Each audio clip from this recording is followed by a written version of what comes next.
Welcome to Faith, Love, and Therapy, a podcast to encourage and inspire. I'm your host, Jamie Johnson, a therapist working in the field of mental health for the last 10 plus years. And I am so encouraged today to have a guest that is inspiring me.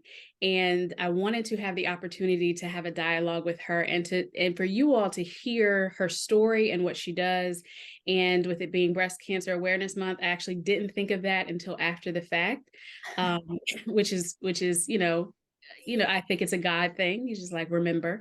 But today, I have Coach Morgan with me, a cancer survivor and life coach. She is currently coaching breast cancer survivors to be fit after treatment. And I just want you all to welcome her and to listen in today as we just hear her story and what she's doing to help those who have been in or going through a journey that many of us will never understand. So welcome, Coach Morgan. Thank you. Thank you. Yeah. So talk to me a little bit about, finding out that you have cancer and what this journey has been for you. And when did you find out? We can start there. Yeah. Well, first, thank you for having me. Thank you so much. I love the opportunity to talk to any audience of any size about this topic because many people feel like they don't have anyone to talk to when this happens. So I think touching on it and talking about it and providing myself as a resource is key. So thank you for being led and being obedient to having this time. Yes. Okay. So I was diagnosed in 2021. I've been cancer free for about 2 years, right?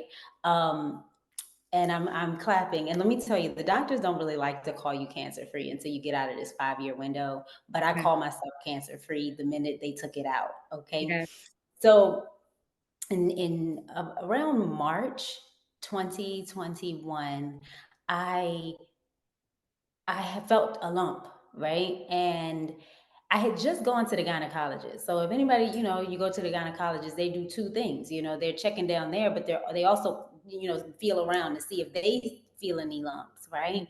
And so they were feeling around, but she didn't say she saw anything. She didn't say she felt anything. We just kind of moved on. So I'm thinking in March, that was in February. I'm thinking in March, yeah, everything's fine. That lump is nothing. It's not going to be what I think it is. Mhm. So I kind of waited, right? And you're not supposed to wait. We all know you're not supposed to wait. If you feel something, you need to go, right? But in my mind, I was thinking I got way too much going on. I'm just trying to, keep it moving, and I really don't want to, stop what I'm doing, right? Right. So I think around it was probably around April or so that I was like, you know what, I need to go. It was actually a friend of mine. It was like, this is kind of weighing on you. You need to go, right? Yeah. So I go, and I'm really just still thinking that it's okay. I've been for a biopsy before, and it was nothing, right? And so I was like, it's all right. It's not going to be anything. They're not going to see anything. And then when I go, they're like, I don't think it's that, but I'm going to send you for, ultrasound or a mammogram anyway, right? Now, I've been getting mammograms since I was 29 years old. I'm Mhm. at this point when this is going on, I'm 38, Okay. right? And so I have been going since I was 29, and mammograms are always clear. You kind of get used to things happening that way because of my family history. So we started early, and I'll get into that in just a second. Yes. But they find the lump. They tell me I need to go to radiation. I mean, to go to radiology to get checked, and I go there, and the tech says I'm it's probably not cancer, but I'm Mm. gonna send you for a biopsy anyway. So I go for the biopsy, and a few days later, I'm still thinking it's nothing. It's a telehealth visit. My mom is like, "You want me to come over?" And I said, "No, it's gonna be fine." I'm thinking they're just gonna be like, "It's the news is, everything's good, just like the previous biopsy." And there's two doctors on the screen when I get on the telehealth visit. And I remember thinking, why are there two people here just to tell me I don't have cancer, or Mm. that they don't see anything? And immediately they sit down and they say, I'm sorry, Miss Carrie. Unfortunately, it is a cancer. And I remember that phrase because they said a cancer. Like, And I didn't know that there were different types of cancers, right? You just hear that someone has breast cancer. But I didn't know there were different types of breast cancers. Of course, I knew there were different types of cancers because you can have cancer in different parts of your body.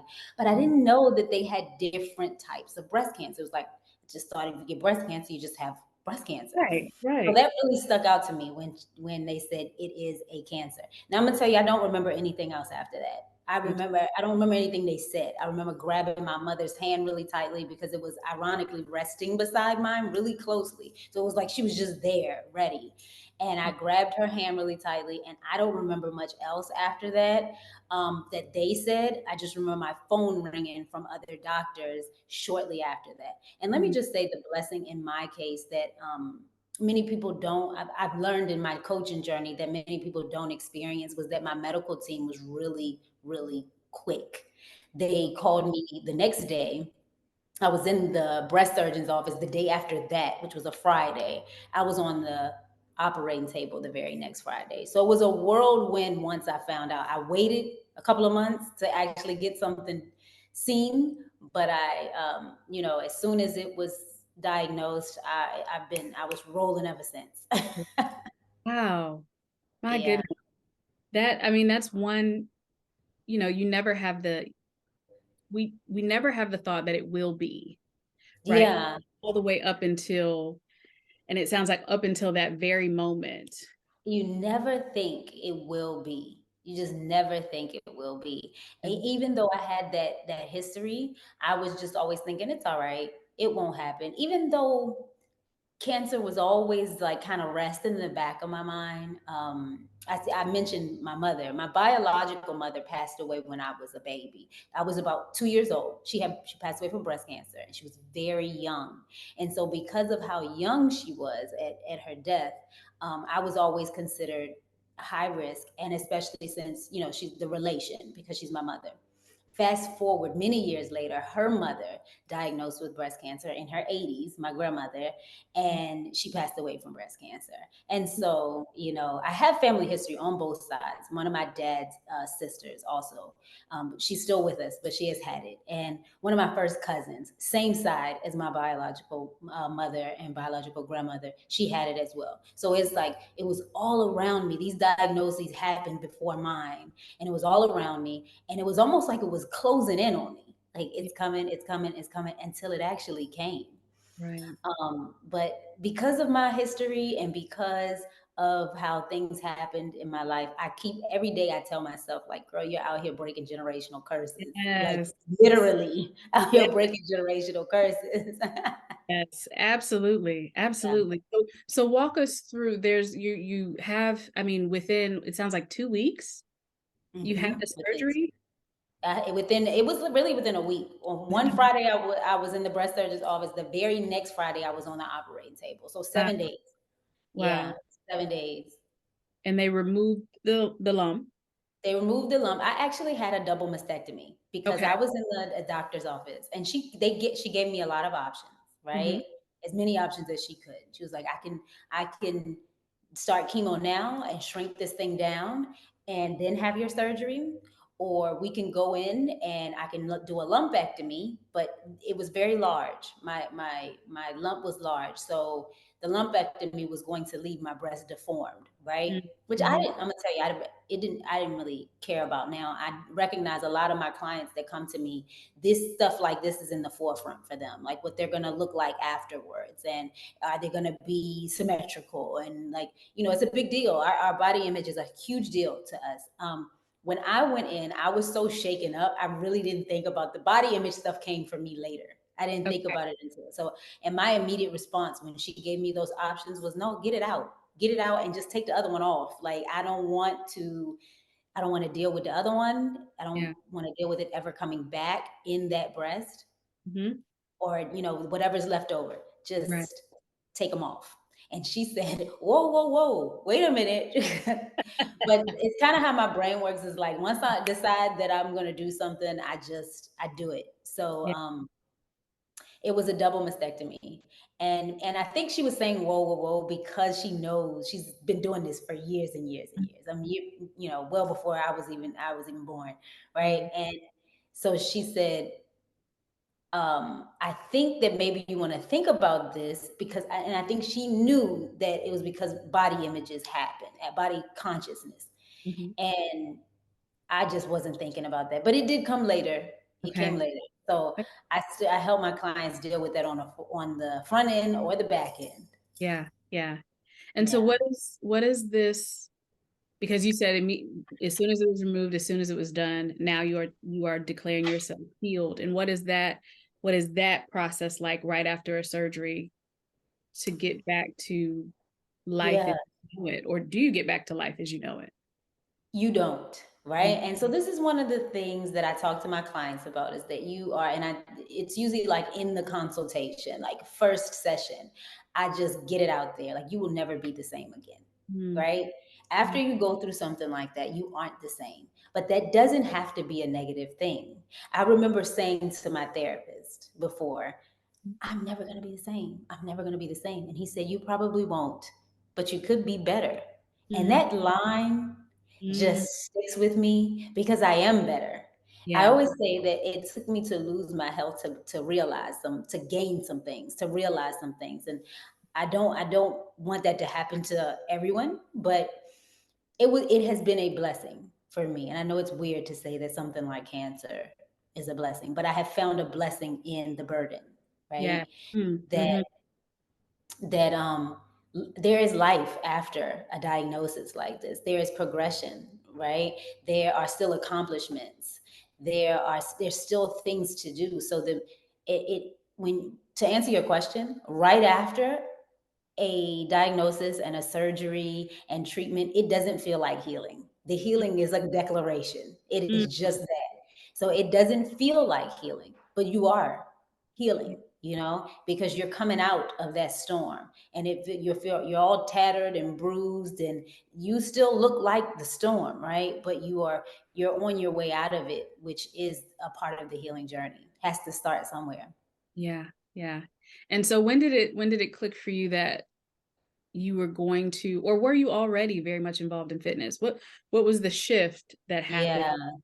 Yeah, so I was already a fitness instructor. I was a Okay. fitness instructor before the diagnosis. I I began my love for fitness because I'm an Army veteran, and Uh, so a lot of running, a lot of PT tests and things like that. So my fitness journey started really back then, and then I just kept it going even when I got out of the Army, and I became a certified fitness instructor, and I used to do a lot of strength training. But just before the diagnosis, a lot of that trickled off because we were in COVID, right? mm, So a lot of the classes ended, and I really wasn't doing it as much. I wasn't keeping up with it on my own either. And I don't know why I just kind of lost it, right? And so it's so funny. Once I got diagnosed and I started my treatment plan, I immediately went back to it because I knew that that had to be a part of my treatment plan. mm, Because I think that my ability to heal as fast as I did, the ability to kind of bounce back in the way that I did, was really because of my previous fitness mm, record. mhm, I really think fitness helped me with the cancer journey. mm, There's no evidence to it, right? But I truly believe in my heart that the cancer didn't grow the way that it could have grown because it was a mm. very aggressive cancer. It was the lump was growing quickly, but praise God, there was none in my lymph nodes. It Wow. hadn't spread anywhere. It was contained in one spot, and I attribute that to a lot of my healthy lifestyle even before. Mm, And I wasn't as focused on food before, but after that, I became hyper focused on diet as well. okay. Okay. And so with, because we always hear, vegan and vegetarian, and is that where you went? What did you decide was best for you?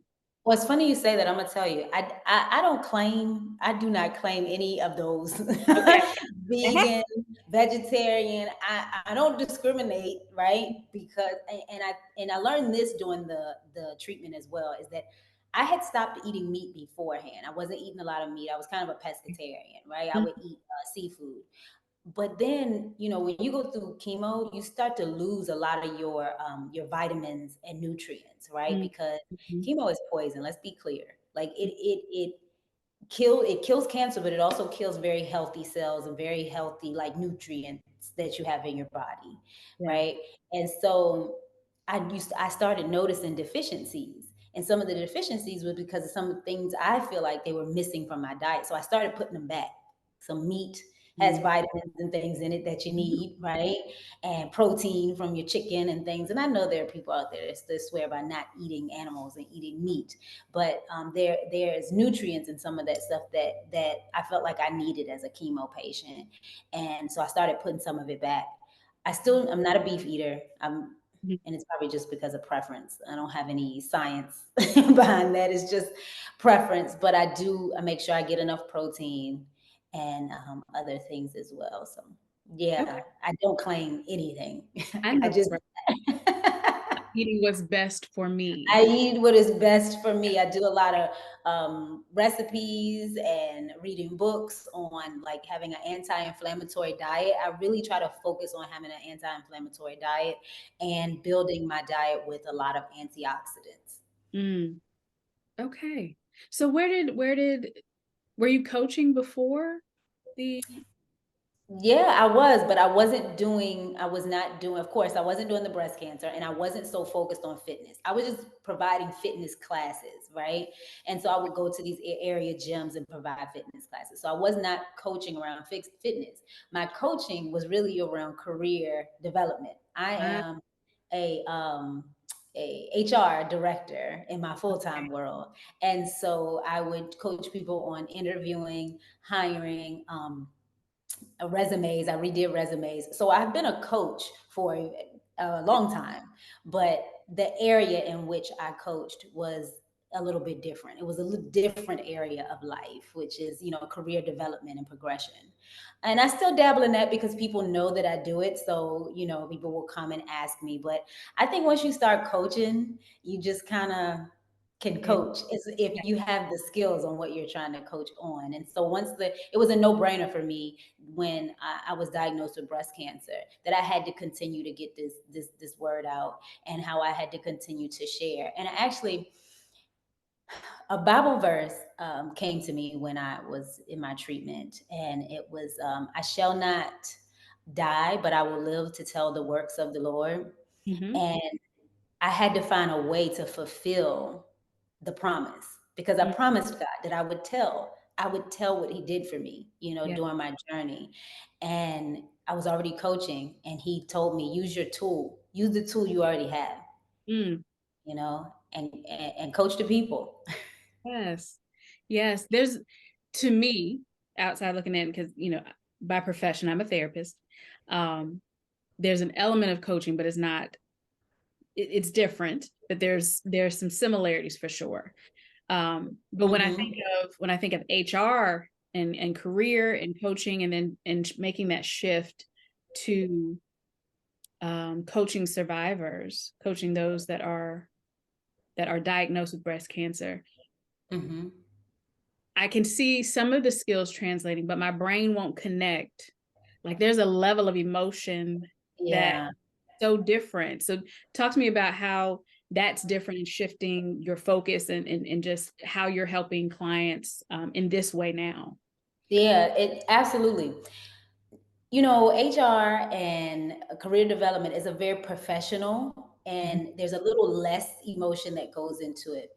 However, I call myself a special HR professional Yeah. because I start everything with heart. Everything. Mhm. I start everything with love, right?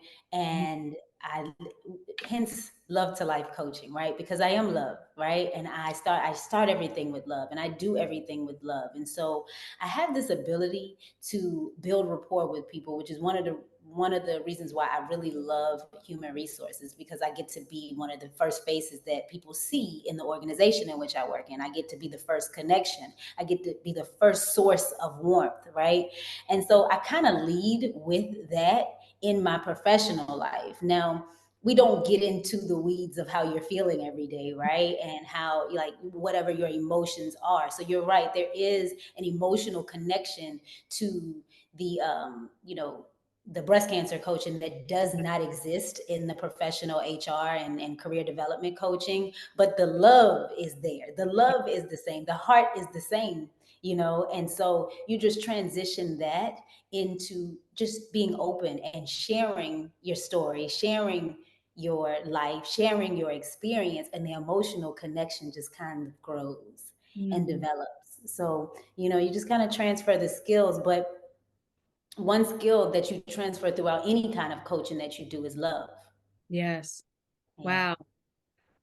Wow, that's so interesting because I actually did a interview yesterday, and that was her central focus too.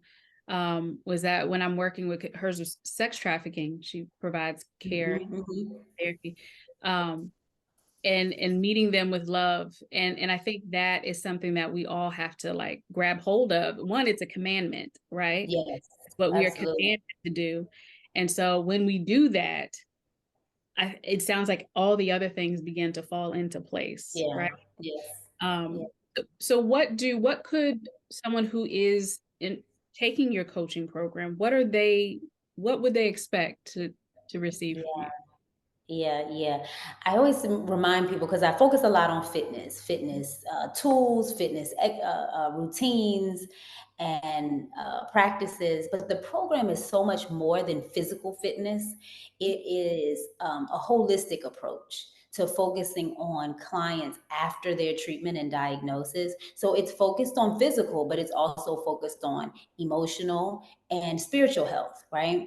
So they're going to expect to get emotional support from me with coping strategies, goal setting, and the goal setting is generally around the fitness, but we talk about all kinds of goals that they have because there's something that happens when you are diagnosed with something that can kill you, right?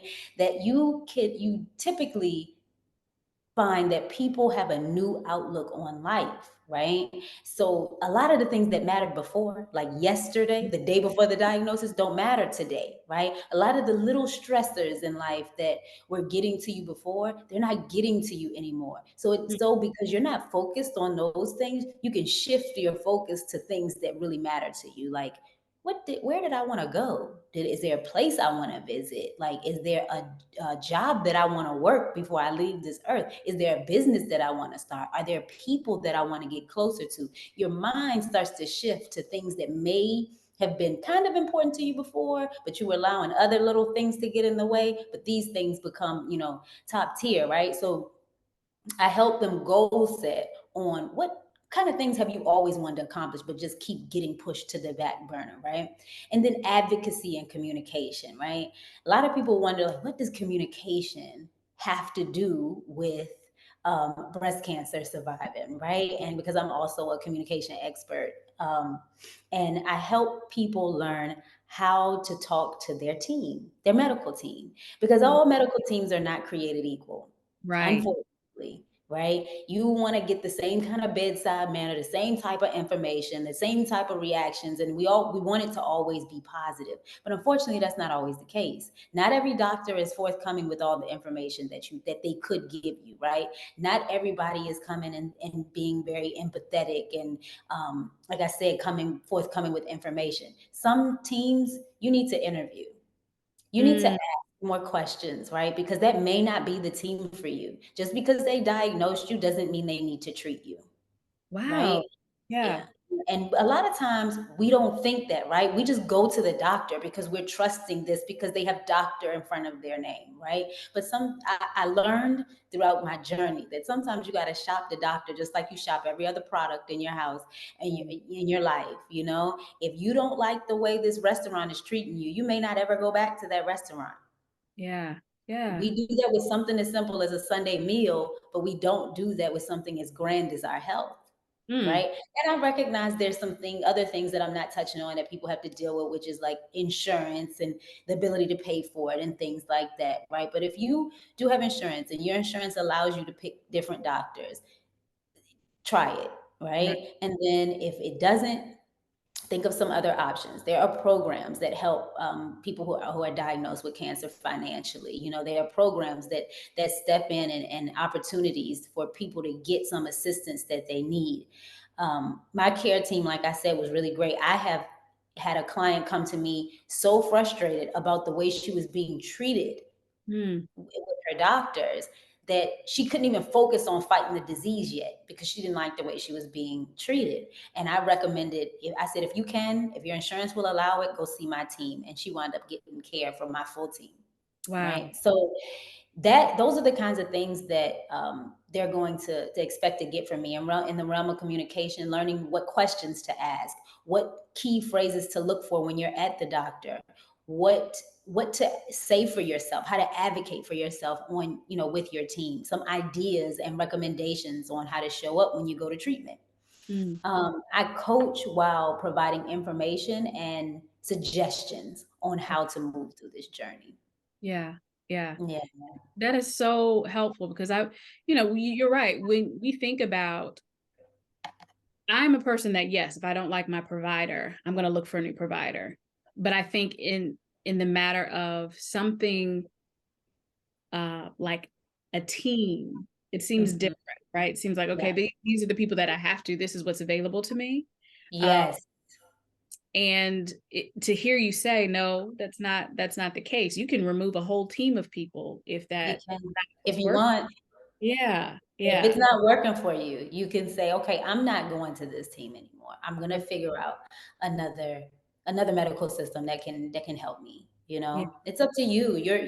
Your health is up to you. Your health and your well-being and your medical treatment. But a lot of times we think, I have to go to this hospital. I have to go to this doctor. I have to stick with this program. And it's not always the case.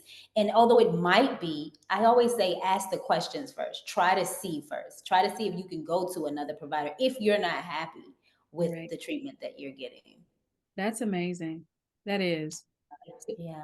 There's a you mentioned a spiritual element, but also I wanted to tap into, I know I saw you were talking about the mental aspect of things. And so Yeah. how do you guide and coach clients when it comes to their mind and how they're Yeah. processing this and yeah.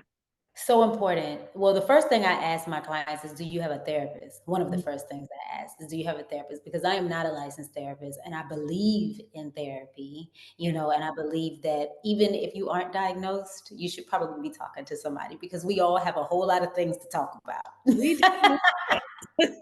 Right? Absolutely. And then we have a whole lot of things to talk about outside of a sickness, and then tack that on.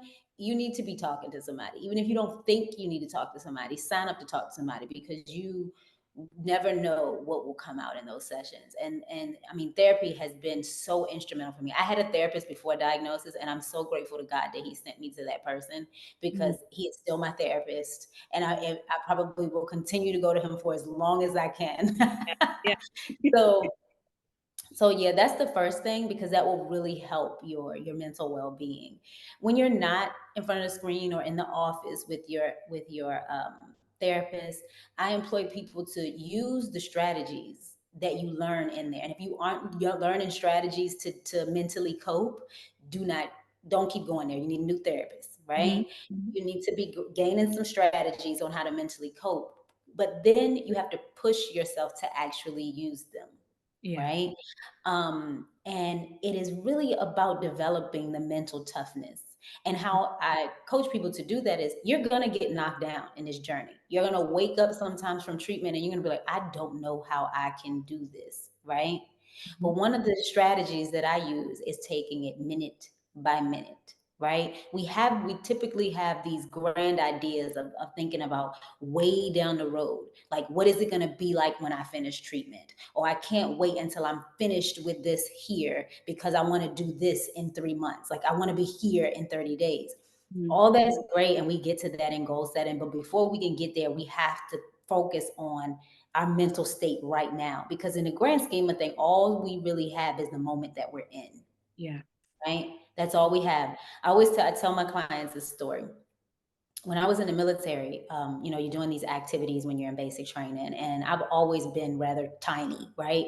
And I say that because there's a lot of stuff you got to carry when you're in basic training, a lot of heavy things, and I wasn't used to doing that. My body wasn't used to it, so I fractured some things, and like sprained my ankle, fractured a hip. Like I had some injuries in basic training, Yeah. but I was gonna keep going because I needed to get out of there, Yeah. right? Well, this one day we had to go on a 5 mile march, and Mhm. we were going to stay out in the field, so we had to carry all of our stuff with us, the backpack with all the stuff in it, extra boots, extra socks, a weapon, like things that just get heavy with walking, right? Mhm. And I had already sprained my ankle pretty severely, but I didn't want to be on crutches, so I was just toughing it out. Wow. And when you're on this march, you have to march in a formation. It's two lines along the road, right? I'm sure you've seen military movies where you've seen the people marching like this, right? We do that in real life in Mhm. basic training. So we were doing that, and you have to keep up. Like there can't be a lot of space in between you and the person in front of you. And if you're not keeping up, you're messing up the people behind you. Well, I wasn't keeping up because my ankle was hurting. Wow. And when I would look up, all I could see was this road lined with trees, and we had a long way to go. Mm. It felt like so, and I was in pain. And I'm thinking to myself, I don't know how I'm going to make it all the way over there. And even when I get there, I still got a long way to go. But you see what I'm telling myself? It's Yeah. so long, it's Mhm. so far. I don't know how. So something happened in that moment. I looked down at the ground, and all I could see was my feet going one step at a time, one Mm. step at a time, right? And I felt better, like because I'm still going, I'm Mm. still moving. It feels long, but I'm still moving. And Yes. so that story is like a model for my life. Sometimes all you can do is look down and look at the pavement in front of you, because Yeah. what's ahead of you just seems too hard, too long, too much, like too much. But Yes. you can do this because you're already doing it. Yes. You're already doing it. And if you keep doing it, you'll look up and the pavement will be behind you. And before you know it, you will be at your destination. Mm. So the moral of the story is to just focus on what you got going on right now. So if all you can do today while you're in treatment is swing your legs out the bed and make it to the bathroom and back to the bed, that was the goal for the day and you did it. Mhm. This is how you build mental toughness, because you're like, well, once you feel better, you did that. Okay, now maybe walk downstairs or walk outside your house if you don't have stairs. Walk outside your apartment and stand out there for 2 minutes. Then go back to the bed. You accomplished that today. Yes. So Yes. I start talking to my clients even during the treatment process where they aren't feeling very well, and we're not running miles yet. I'm running miles now, but back in 2021, I wasn't running miles. Mm. I was just trying to make it to the bathroom. Yes. Did Wow. that day. Mhm. Then the next day I walked down the hall. And then if I didn't feel like it a day after that, I laid in the bed and I tried again the next day. You're spending time building the mental toughness, Mhm. but focusing on the moment. Yeah. My Hope that goodness. answers your question. It does. It does. It does. You coaching is in your it's in your veins. It I can hear it in the cadence and how you speak. It uplifts and encourages people. And so I think part of that is the God in you. Um, Yeah, yeah, and absolutely. yeah, and so I hear all throughout our conversation you've talked about the goodness of God, and I I see that as an element. I see that you incorporate that as an element of your life. I'm not gonna say you're Yeah, coaching, it's in your life. Um, yeah. how do you encourage, spiritually encourage, because to be diagnosed with something that could potentially kill you, Mhm. I think that there's the opportunity or probably likelihood that some people will experience what may be called a crisis of faith, Yeah. where where is the Lord? Mhm. What God? And I'm going through this. So how do you hold that space and encourage Yeah. people spiritually when they feel like and their body is dying literally? It's tough. It's tough. Now, this is a tough one, okay? And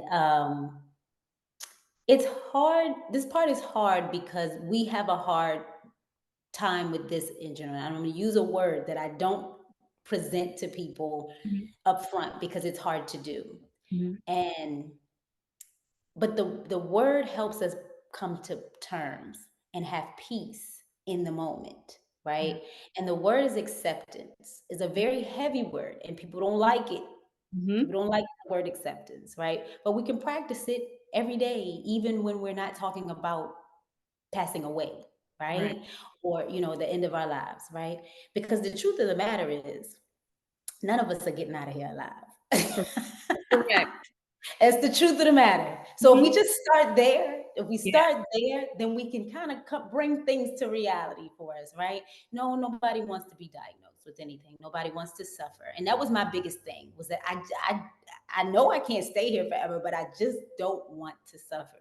Right. But how I help people in these moments is I continue to tell them to lean on God, because the only moment that you have is the one that you're in, right? And you have to trust that He has your best interest at heart. So no matter what is coming down the road, it's going to be okay. And even when it's not okay, it's okay. You know why? Because God got you. Mm. No matter what's coming, God's got you. And that's typically how I help people. In the moment, I need you to stay in this moment with me. This helps them with the acceptance piece without me saying the word acceptance, right? Because if you're in the moment, you're accepting what's coming. You're accepting what's here. You have no choice because we're in this moment. I need you to stay in this moment with me. And I need you to trust that the next moment is already taken care of because He's got you. Absolutely. Absolutely. That is Yeah. that's I don't e that's for me too. That's for me. Yeah. Mhm. Yeah, it's tough. It's tough because the brain wants to panic. The brain wants to wander. It wants to talk about, well, what if this happens and what if that happens? And all the what ifs in the world are only ruining your present moment. Right. So if you stay in the moment, you Yes. don't worry about later. You don't worry about God's got later. Absolutely. You can go ahead and get your therapist license. You should go ahead and just You're not the first. My therapist says the same thing. You're not the first person. I mean, it's there, it's in you. Yeah. Um, and because there's so many elements that, like I said, that they cross paths. I'm a licensed therapist, but I'm also a licensed minister. And so when Yeah. there are just things that just naturally kind of come together, and Yeah. coaching comes together, and faith comes together, and there all of that just is like it's such a powerful tool, but Yeah. it just reminds me of our soul, our, Mhm. mind, will, and emotion, all the things. It has to. It absolutely has to come together, because if not, you're leaving a piece of the person out, Mm, right? Because we're all, like, our being is all things. We're emotional, we're spiritual, we're physical, we're all the things. So if you leave one of those things out, you can't coach or counsel the whole person. I just feel like they have to come together. I'm not sure how people are out here doing it without using all the things. right. I don't know either. I could guess that they think, some things are gonna, help, but they're neglecting Yeah, big parts of themselves, yeah, which I think also makes individuals very ill. yeah, But yeah, I absolutely. think what you're doing is, oh my goodness, it is so necessary because when I think of, and I shared before we got on, I had a great aunt that passed away from cancer, and she was older. However, she wasn't 90, right? She Right, wasn't. right. And so I don't recall. I have several memories about that time period of her being sick, and she did do chemo, Hmm. but I don't remember. I wish there was just more of this then, right? Yeah, More conversations. And and I think what you're doing now is giving people the opportunity to experience hope when yeah, immediately there's the feeling of dread, yeah. you know? And let me tell you, when my biological mother was diagnosed with breast cancer, I was very young. She was actually pregnant with me, Mm, and they told her, "This is why I know. God, I'm supposed to be here. Whatever I'm like the reason I'm supposed to be here. Okay. She was pregnant with me and the doctors, they told her to the only way you're going to be able to get treatment is to abort the pregnancy, right? Well, obviously she didn't. Mhm. And by the time she gave birth to me, of course, cancer doesn't stop spreading because you're pregnant. It doesn't take a break, right? So, of course, it had spread and she was very ill. She did start treatment after that, but she didn't have, from what I've been told, is that she didn't have the best team, right?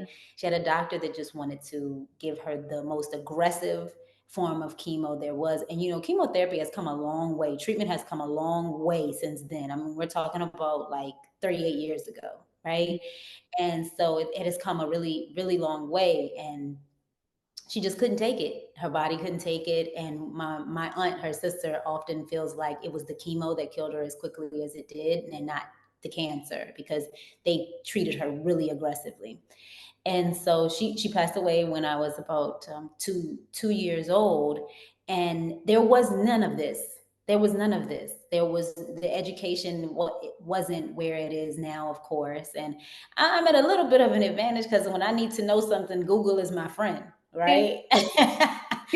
But I wish there was more advocacy. I wish back then, I wish there was more conversation, because there would be less dread with actually going to the doctor to find out if you have something, if people know that there is treatment, there is life after cancer. If you Because my immediate thought was, because my experience with cancer is that everybody dies, right? Because most of the people that have had it were older, and it was before cancer treatment has come so far, and they were afraid, and so they didn't do anything. And then by the time they could do something, it was too late. And that is the mindset that I have had of cancer, right?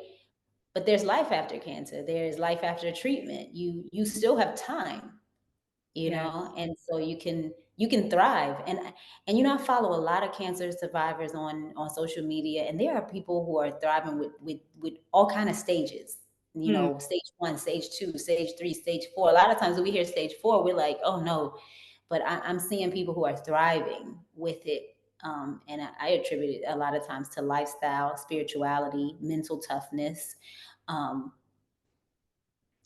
so yeah. Yeah, because and I'm with you, because oftentimes you hear when you people hear that they have a particular diagnosis or a cancer diagnosis, it is prepare, but it's not Yeah. prepare to live. It's prepare. Prepared to live.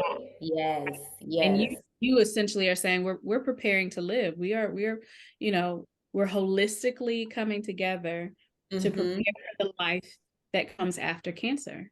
Yeah, because I still got more stuff to do, and I Yeah. plan to do everything that is on this list before I Yeah. get out of here. I know that's right. Yeah. Yes. I love what you're doing. I mean, I'm inspired, and I feel those kind of connections where it's like that is such God work. That is Yeah. someone you're like, that is such God work. That is his hands and feet. It's his hand. It's his hand. And like I said, I know he has had his hand on my life since conception, because I feel like cancer tried to kill me twice Mhm. already. My mother's diagnosis, when the doctors told her you cannot continue with this pregnancy, and she said that I am. And then I came with my own diagnosis, and you know I was not an advanced stage, but it was a very, like I said, a very aggressive cancer. Mine was stage 2. And when you get diagnosed, they give you a staging, but then once they open you up, it could advance, based on it being spread and things like that. But mine's hadn't spread. So like I said, I feel like cancer has tried to take me twice already. And I plan to spend the time right now showing cancer that I got this. Absolutely. Absolutely. With I God's help, of course. Yes, yes, he's definitely leading you.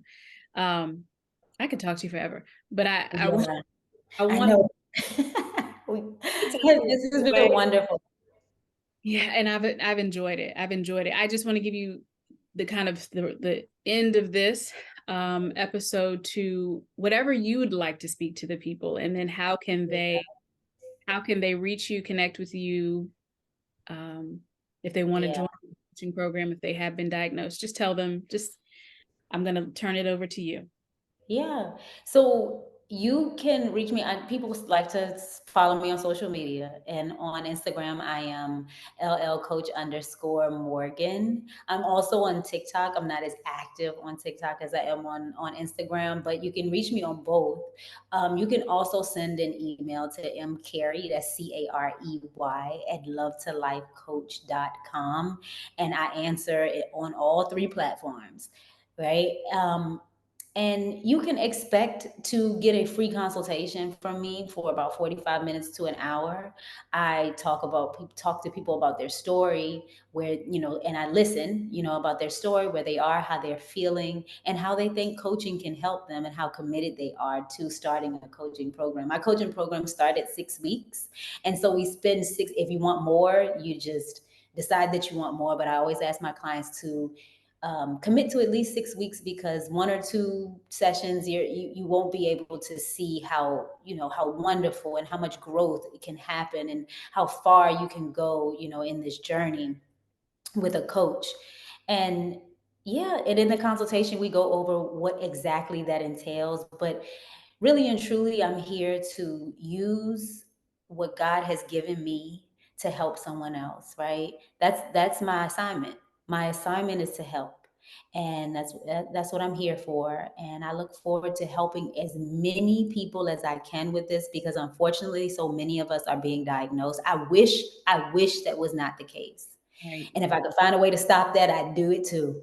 But there's so many of us being diagnosed with cancer that we need this. We need someone to talk to. We need someone to guide us. We need someone to advocate with and for us. And so that's my mission. Phenomenal mission. Phenomenal Yeah. mission. Thank you so much, Coach Thank Morgan, you. for Thank you um, so much. your service. It's, in the military and now, this is still your service is so much appreciated. And, you and all that you coach are in my prayers, because I think, this is amazing work. Hmm. Also, it's a time that so many things go on in the body and in the mind that Yeah. they need you. And so Yeah. I'm praying for your strength so that you can, continue to coach as long as you got it in you. Thanks. Thank you so much. And I'm praying for your strength as well. Therapists need a special type of strength. Thank And you so very I'm, much. I'm praying for yours as well. And thank you so much for, like I said, being led and being obedient to engage in this time with me, because we do. We definitely need it. And as many people that can learn about it, the better. Yes, absolutely. Absolutely. And to our listeners, thank you for joining me again on another episode of Faith, Love, and Therapy. We'll talk soon.